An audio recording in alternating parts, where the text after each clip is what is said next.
Hello, hello, bonjour tout le monde, bonjour Julie. Bonjour Claire-Lise. Ah les amis, on est vraiment contents de vous retrouver tout le long de cette année 2025 sur notre podcast qui s'appelle La femme christique, le courage d'une reine. Et oui, c'est un roman audio que l'on co-crée ensemble toutes les deux avec Julie tout le long de cette année sur ce sujet ô combien mystérieux de la femme christique. Mais alors, qu'est-ce que c'est la femme christique? Eh bien, pour le découvrir, abonnez-vous et écoutez les audios.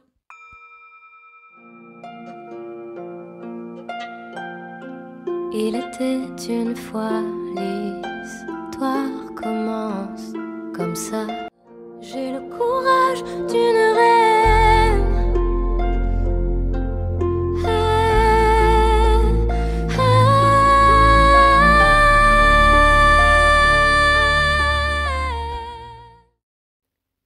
Bonjour, c'est Julie.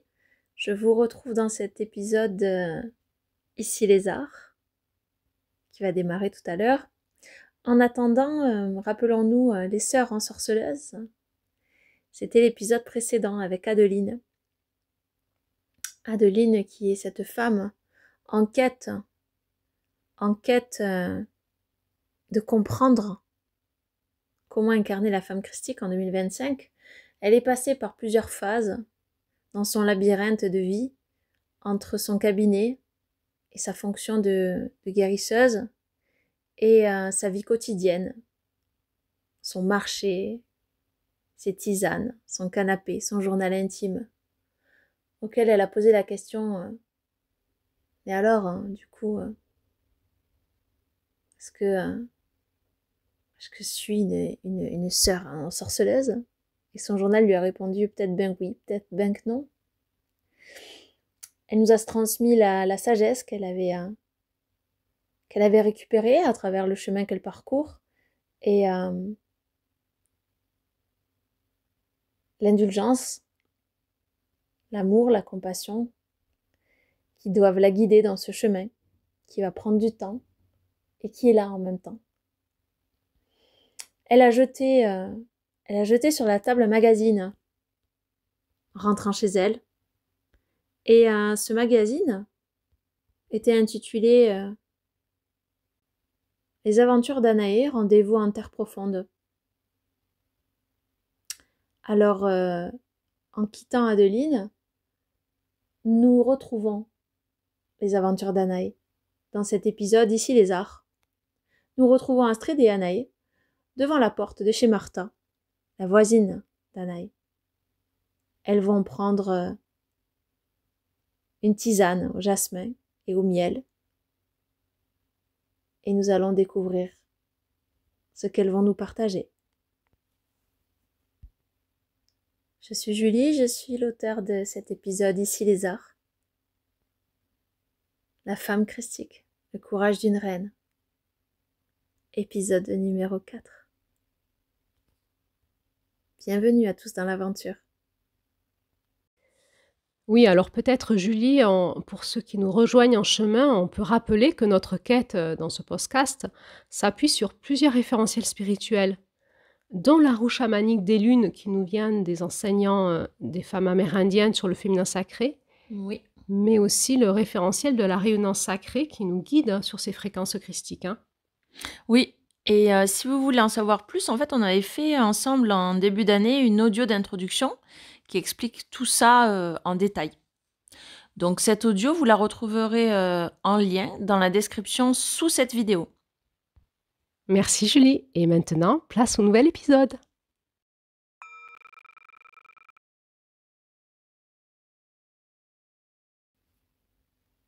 Devant la porte de Martha, Astrid et Anaï se laissaient bercer par cette douce odeur du jasmin qui se mêlait avec sagesse au miel.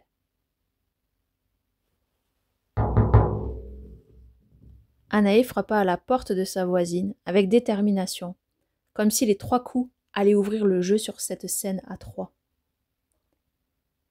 Ici les arts.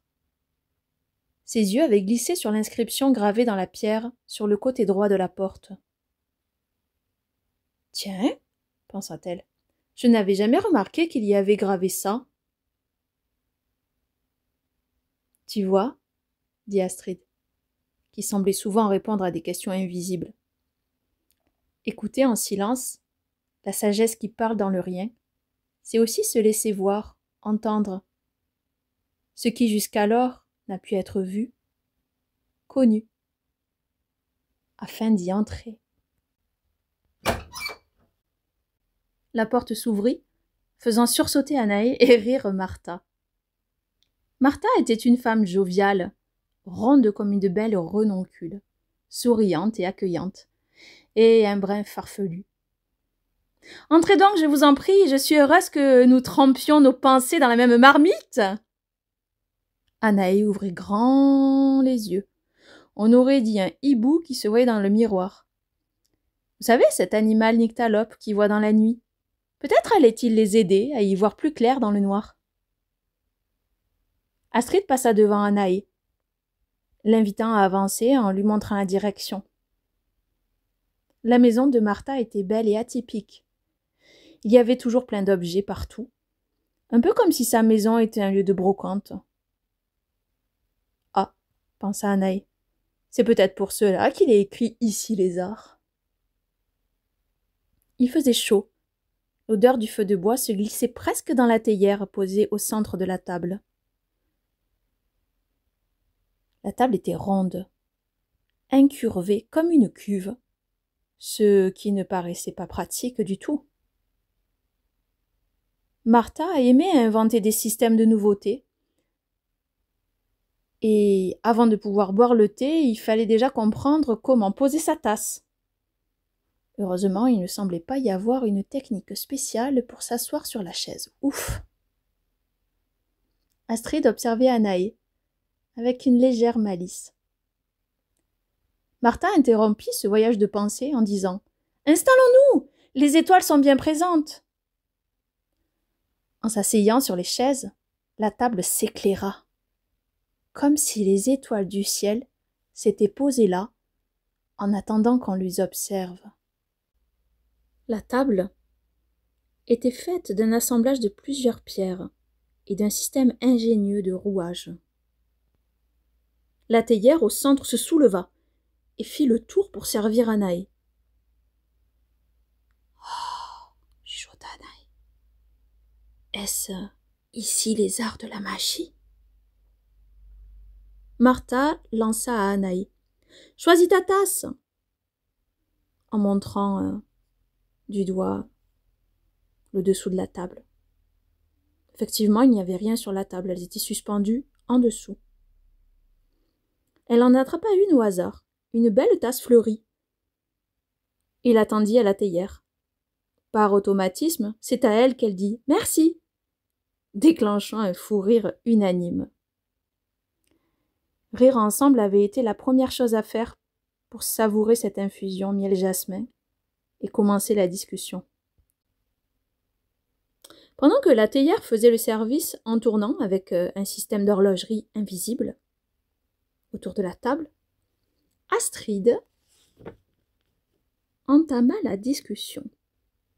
« Ce jasmin que tu nous offres en infusion, où l'as-tu trouvé ?»« Ah, c'est une longue histoire, » dit Martha. « Une histoire de femme. »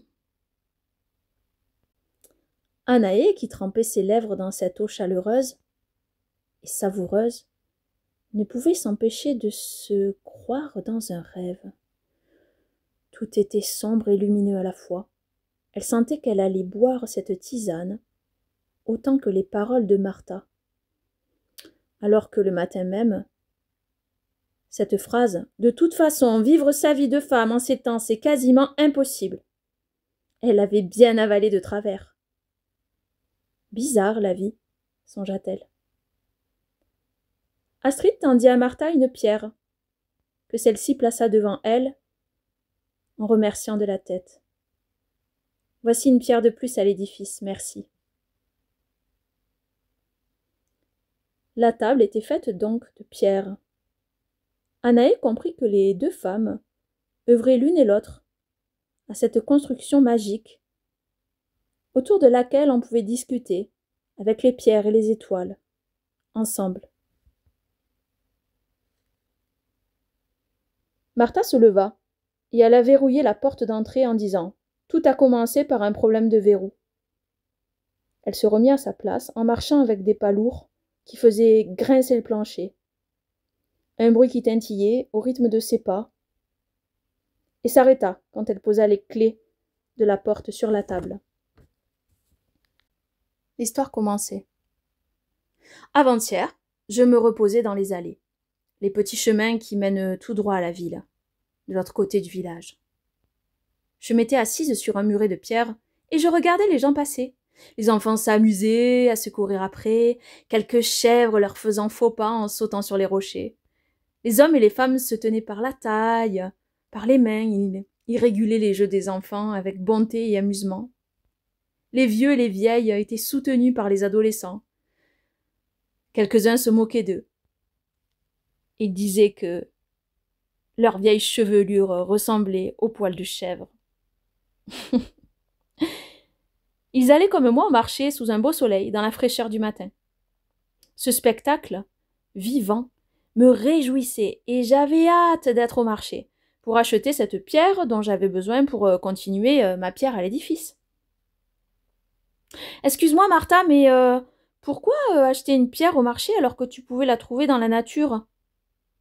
Astrid s'interposa.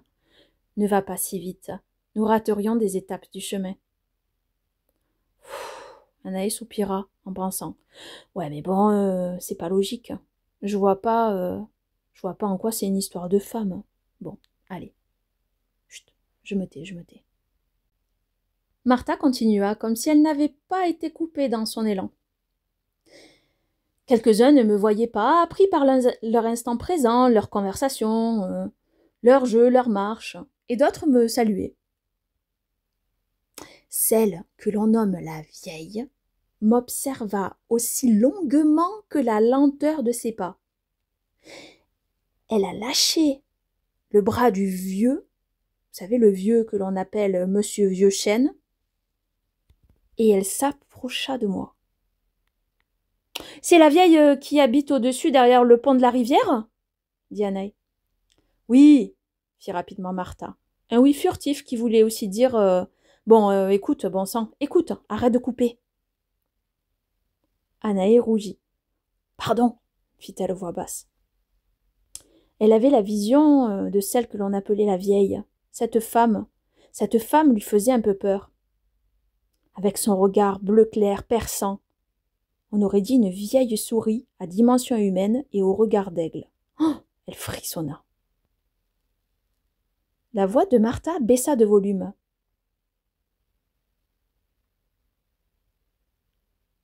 « Toi qui me nommes la vieille, sais-tu que je veille et que je sais que tu ne trouveras pas ta pierre au marché ? Ta place est ici sur le chemin. Va donc ramasser le jasmin dans le champ derrière. Nous aurons besoin de toi. » Je ne sais pas comment l'expliquer, mais j'ai su qu'elle avait raison. En fait, je n'allais pas au marché pour chercher ma pierre, mais pour être dans le monde. Mais bon, elle n'allait quand même pas m'empêcher d'aller au marché. Je me suis donc levée, en la regardant de haut, comme si la vieillesse l'avait rapetissée dans sa sagesse, et j'ai doublé tout le monde pour arriver au marché en première. L'orage éclata, et il se mit à pleuvoir. Les averses étaient puissantes, le sol boueux. Les marchands fermaient tous leurs stands, et la vieille était à l'abri, sous l'arche, à me regarder. Je me suis approchée d'elle, avec colère. Et quand je suis arrivée à sa hauteur, j'ai vu tout l'amour dans ses yeux. Et je me suis mis à pleurer. Un mélange amer d'émotions. J'étais gelée. J'étais gelée dans le monde. La vieille me fit asseoir et je me suis sentie petite et désolée. J'ai compris que si j'étais allée ramasser du jasmin, j'aurais pu ouvrir ma maison à ceux qui avaient eu froid au marché, et autour d'une tasse, on aurait pu partager. Au lieu de ça, j'ai appris que parfois les chemins non opportuns sont comme des histoires. Ils racontent un passage qui mène vers un autre. Et pour la première fois, J'ai rencontré la vieille et honoré son regard. Nous sommes rentrés après l'orage et vous ne savez pas quoi. Je suis rentrée sans Pierre, sans Jasmin, et avec beaucoup de chagrin. Oh, pour moi, ouais, pour dire vrai, pour moi. Mais aussi pour cette femme dont tout le monde a peur. Je l'ai vue s'éloigner, bras dessus dessous avec Monsieur Chêne, et tout en moi s'est effondré. Cette fois j'ai pleuré à chaudes larmes. J'ai pris une cuillère de miel. Et pour honorer la vieille, je suis allée chercher du jasmin, que j'ai trouvé dans le champ, exactement là où elle m'avait dit de chercher. Quand je suis rentrée chez moi, j'ai entendu dire dans les rues du village: « Hé, c'est Martha, la farfelue !» D'ici Lézard, tu sais la folle là qui fait des trucs bizarres avec ses pierres? Celle qui a les abeilles? Oui. Et chez elle, c'est la caverne Ali Baba, mais sans voleur, parce que en fait, y a rien de précieux. C'était des jeunes filles, des gosses. J'ai souri et vu en elles ce qui s'était passé en moi avec la vieille. Et j'ai pensé.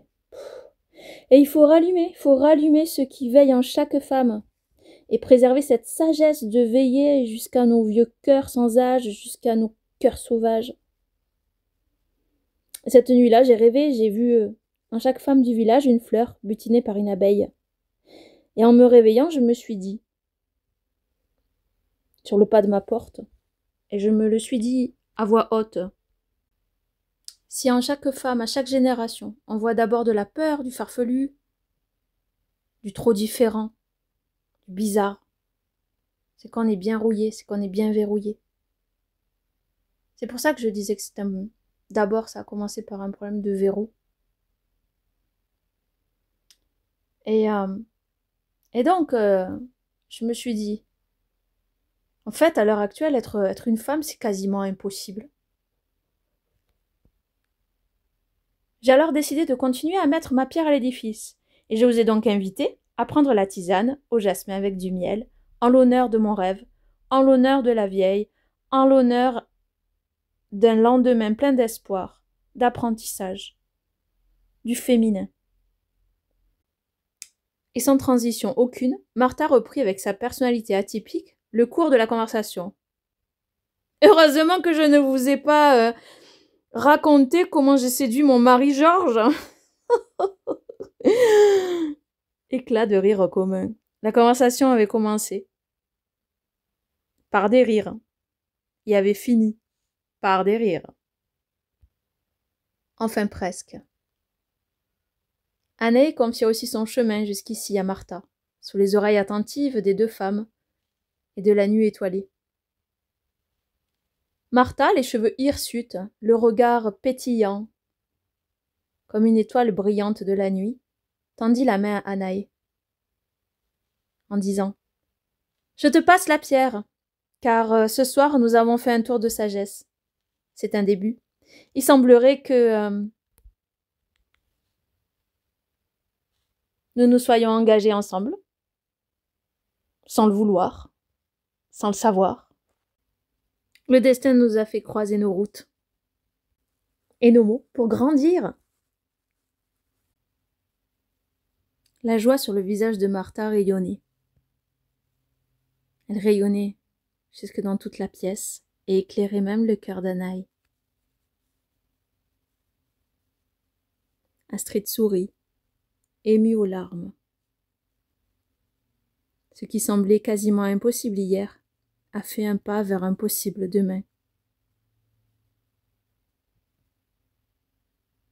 La nuit porte conseil, demain est un nouveau jour. Une belle nuit, en cette nuit de jasmin étoilé, où les murs de pierre deviennent des portes dont nous avons les clés. Les trois femmes se levèrent de leurs chaises et la table s'éteignit. Martha déverrouilla la porte d'entrée. L'air frais et humide leur caressait les joues. Elles se quittèrent en silence. Astrid et Anaë étaient désormais accueillies dans les bras de la nuit. Anaïs souffla dans l'air. Le souffle avec le froid devenait visible dans le noir. « Ouh, ouh !» fit le hibou. Anaïs n'eut que quelques pas à faire pour se retrouver dans sa maison douillette à l'ambiance plutôt feutrée. Elle se jeta sur son lit, ce qui fit rebondir son chien allongé dessus. « Oh merde! Je t'ai pas sorti. Bon allez, je te mets la laisse et on va faire un tour. » Elle sortit promener son chien dans le village, et en mettant la main dans sa poche, elle sentit la pierre qu'Astrid avait donnée à Martha, et que Martha lui avait donnée à la fin de leur conversation. Elle était déjà chaude dans sa poche. C'était une pierre de lune, de couleur lactée, et légèrement brillante. Anaïs eut le réflexe de regarder en haut. La lune jouait à cache-cache derrière les nuages. Elle songea. Ouais, elle joue à cache-cache. Elle pensa alors au voile de la mariée et à l'image de la Vierge Marie portant le voile. Elle s'adressa à la pierre plus proche de ses mains et mieux visible que la lune. « Tu sais que c'est drôle, on t'appelle Pierre de Lune. La lune est associée au féminin et cette année, mes pas volontaires me mènent vers le passage de la femme christique. Avec l'aide d'Astrid, bien sûr. Des fois, je me demande s'il s'agit d'un mythe ou d'une réalité accessible. Est-ce qu'il est possible d'incarner la femme christique? Sérieusement? Ah ben voilà, je viens de comprendre pourquoi à la base, la phrase de Martha m'avait agacée. Comme si être femme à l'heure actuelle c'était impossible, alors t'imagines, la femme christique, n'en parlons pas quoi. Comme si donc une partie de moi avait entendu de pas aller par là. C'est mort d'avance quoi. Un peu comme la vieille avait dit à Martha de ne pas aller au marché pour aller chercher sa pierre. Parce qu'elle ne l'y trouverait pas. Bon, sauf que la vieille, elle avait la sagesse et la vue juste. Parce que finalement, c'est pas là où elle a trouvé sa pierre. Enfin bon. Ça semble quand même compliqué de savoir comment se diriger, où aller, comment agir en tant que femme. Bon. Avec les autres, dans le village. Et puis bon, certaines histoires, elles nous font réfléchir, elles nous font grandir. Voilà, elles nous rapprochent, elles nous font dialoguer, comme les échanges que nous avons eus avec Martha et Astrid. Elles nous, voilà, ça nous a interrogés, on a échangé. Là, j'y vois l'intérêt, j'y vois l'enseignement, mais d'autres situations, c'est comme de vieux habits en fait qu'on garde sans utilité, voire même qui nous emmerdent quoi, qui prennent trop de place. Même des habits qu'on nous aurait légués en fait. Enfin bon. Je pense notamment à la crainte qu'on peut avoir face aux autres. Face aux autres femmes, mais face aux autres de manière générale. Leur manière de vivre, d'être, à leurs différences, leur manière de penser, leur culture. Et comment on peut rapidement entrer en désaccord, voire en guerre, au lieu d'essayer de comprendre. Je pense aussi à toutes celles qui, comment dire, entre guillemets, ont des capacités un peu bizarres, ou des dons, ou... Voilà. Qui, je sais pas, qui parlent avec des ancêtres, avec une pierre, avec un arbre, avec... pour certains qui magnétisent, pour d'autres qui ont des visions. Tiens, je pense par exemple à la vieille qui a la faculté de voir, et dont tout le monde a peur, ou à Martha qui est une artiste chercheuse complètement décalée, qui essaye de mettre du spirituel dans une table ou dans une chaise. Et Ben, en ce moment même, je pense à moi qui suis en train de parler avec cette pierre, en fait. En tout cas, ça me pose beaucoup de questions. Hein. Ça m'embrouille bien les ménages hein, quand vient tout ça. Bon, ce qui est sûr, c'est que j'ai pas le Saint-Esprit à tous les étages. Ça, c'est sûr. Hein. Ça va falloir que qu'Astrid, elle m'enseigne hein, quand même. Enfin bon. Anaï regardait sa pierre de lune et son chien pissait.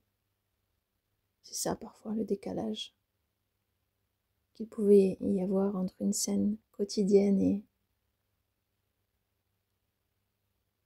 des interrogations profondes. Les deux pouvaient coexister.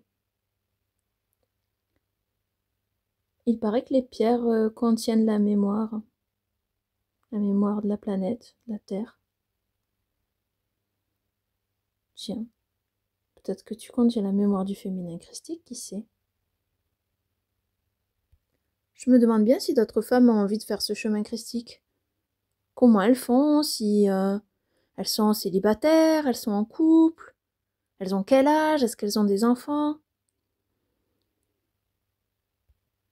Qu'est-ce que ça veut dire pour elles? Est-ce que ça change quelque chose dans leur quotidien, avec leur entourage? Punaise, je me les gèle. Allez, on va... Allez, on y va, on rentre. On rentre. Bon. Quand même, je me demande aussi, est-ce que ça fait partie des gènes de la femme, cette énergie christique? Est-ce qu'elle est plus ou moins dégelée, là? Parce que vu que j'ai froid, je me demande si elle est plus ou moins dégelée en fonction des femmes, en fonction des êtres. Je sais pas, est-ce qu'en fonction, c'est plus ou moins... on a plus ou moins le potentiel Est-ce qu'il y en a qui ne l'auraient pas, ce potentiel? Je ne sais pas. Bon. En tout cas, qu'est-ce que ça change, en fait, dans la vie? Qu'est-ce que ça change? Est-ce que ça peut être dangereux? En quelque sorte, desservir ou asservir ou être utile au monde?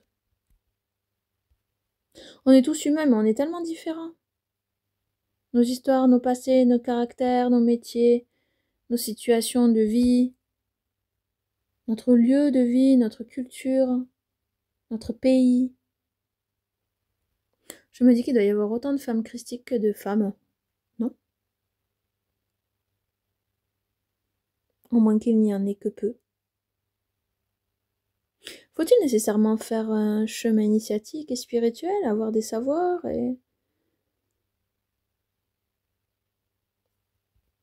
Bon, là, je suis vraiment congelée. La pierre de lune s'immisça dans la conversation. Accueille de ne penser rien savoir. C'est loin d'être un désavantage. Et n'oublie pas que ce qui éclaire n'est pas forcément agréable. Ce qui ne veut pas dire qu'il n'y a pas de lumière. Ou de besoin de lumière.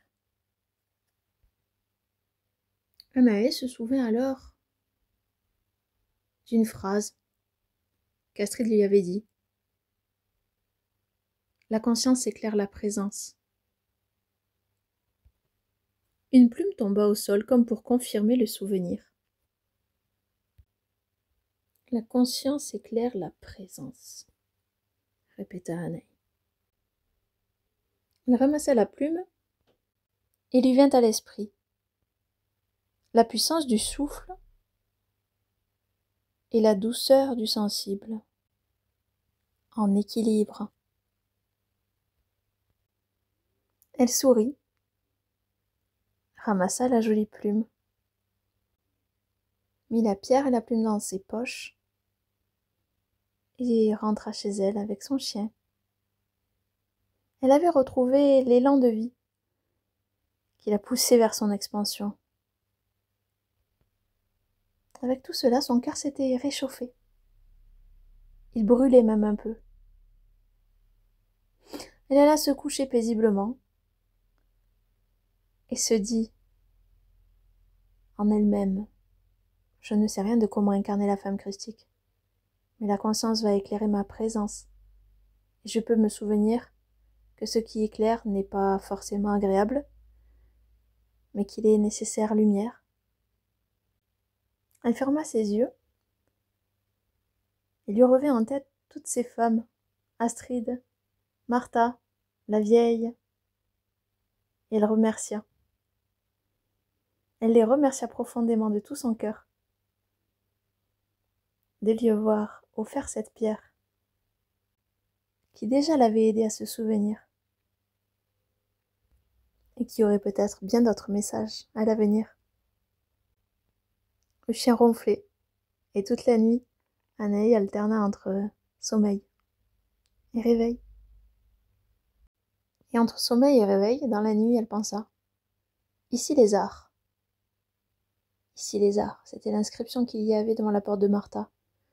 Et elle se dit: peut-être que ça veut dire ici les arts de l'amitié et du souvenir, de la conscience qui éclaire, et qui sait, peut-être du changement. Peut-être qu'en faisant ce chemin sur la femme christique, je mettrai ma pierre à l'édifice. Son chien soupira, comme s'il, lui aussi, il était soulagé qu'elle se soit ne serait-ce qu'un tout petit peu souvenue.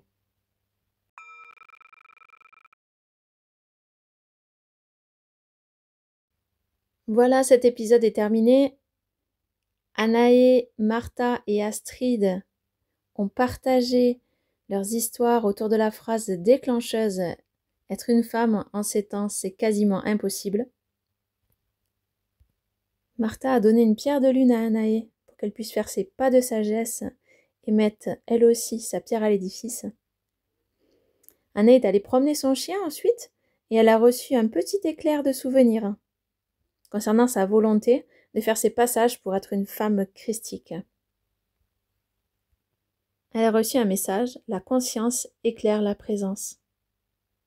Un peu comme cette grande lumière qui est venue finalement éclairer la conscience d'Adeline dans l'épisode précédent. Nous avons quitté Adeline. Elle allait s'endormir sous la protection de la nuit, des étoiles et de la lune. Peut-être allait-elle voyager et être enseignée. En tout cas, elle aussi faisait ses pas, un après l'autre. En attendant peut-être le réveil qui sonne et qui annonce le jour nouveau, eh bien vous pouvez nous laisser des commentaires, partager vos ressentis, vos émotions, nous dire peut-être ce qu'il se passe pour vous et qui fait écho dans vos vies, en lien avec ces audios, en lien avec ces contes, en lien avec ces quêtes, ces questions de femmes, ces partages. Il en est de même si vous êtes des hommes, évidemment. Est-ce que cela résonne et comment dans vos vies? Vous l'aurez compris, vos partages sont les bienvenus en tout cas. Donc vous pouvez nous retrouver, si le cœur vous en dit, sur différentes plateformes et réseaux sociaux: Spotify, Facebook, X, Instagram, YouTube. Vous trouverez tous les liens dans le descriptif. Alors, laissez-vous infuser et si vous avez envie, diffusez et partagez. Merci, à bientôt. C'était Julie, les artistes du renouveau. La femme christique, le courage d'une reine. Allô, vous êtes là? Allô?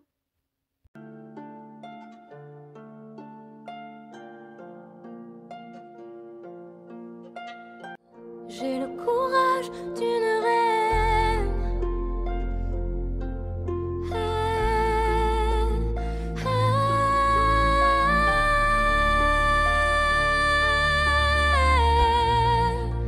Le courage d'une reine.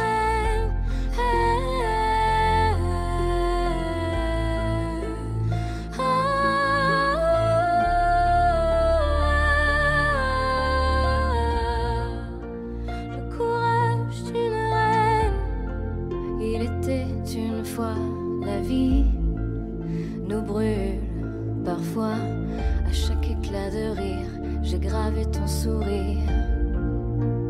Rien que pour moi, il était